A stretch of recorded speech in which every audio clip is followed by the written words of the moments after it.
Quick rental বিদ্যুৎ প্রকল্প নিয়ে কেন আদালতে প্রশ্ন তোলা যাবে না জানতে চেয়ে রুল জারি করেছেন হাইকোর্ট। একই সাথে মন্ত্রীর একক ক্ষমতায় কোনো প্রকল্প কাউকে দেয়া সংক্রান্ত আইন কেন অবৈধ নয় তাও জানতে চাওয়া হয়েছে।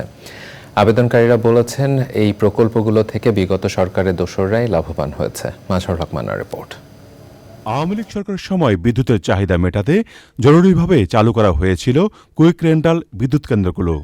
বিনা টেন্ডারে দায়মুক্তি আইন বা বিদ্যুৎ ও জ্বালানি দ্রুত সরবরাহ বৃদ্ধির আইনের নামে এসব বিদ্যুৎ কেন্দ্রে বছরের পর বছর ক্যাপাসিটি চার্জের নামে অনিয়ম চলছে।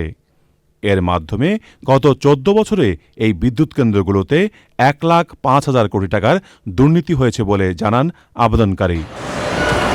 ২ আইনজীবী রিট আবেদনের পরিপ্রেক্ষিতে আদেশ দেন হাইকোর্ট। এখানে সরকারের যত ক্রয় একটা প্রক্রিয়ার মধ্যে দিয়ে হয়, একটা টেন্ডারিং প্রসেস যেটাকে আমরা বলি, একটা প্রক্রিয়ার মধ্যে দিয়ে হয়, কিন্তু এই বিদ্যুৎ কেন্দ্রগুলি মন্ত্রীর একক বিবেচনায় সে যাকে ইচ্ছা তাকে যত টাকা ইচ্ছা তত টাকায় চুক্তি করার ক্ষমতা দেওয়া হয়েছে। কোনো আদালতে এই সংক্রান্ত কোনো মামলা করা যাবে না, অর্থাৎ আদালতের এখতিয়ারটাকে বাদ দিয়ে দেওয়া হচ্ছে। এটা তো হতে পারে না।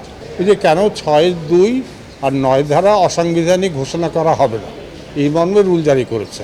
ওই বিদ্যুৎ প্রকল্পগুলোর মাধ্যমে কারা লাভবান হয়েছে তা জানান আবেদনকারী।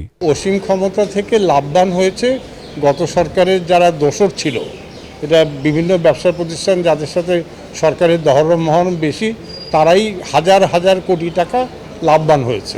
আইনজীবী জানিয়েছেন ৪ সপ্তাহের মধ্যে বিবাদীদের রুলের জবাব দিতে বলা হয়েছে। মাজহারুল হক মান্না, চ্যানেল আই, ঢাকা। প্রিয় নম্বর সেট করে বিকাশে সেন্ড মানি করুন ফ্রি।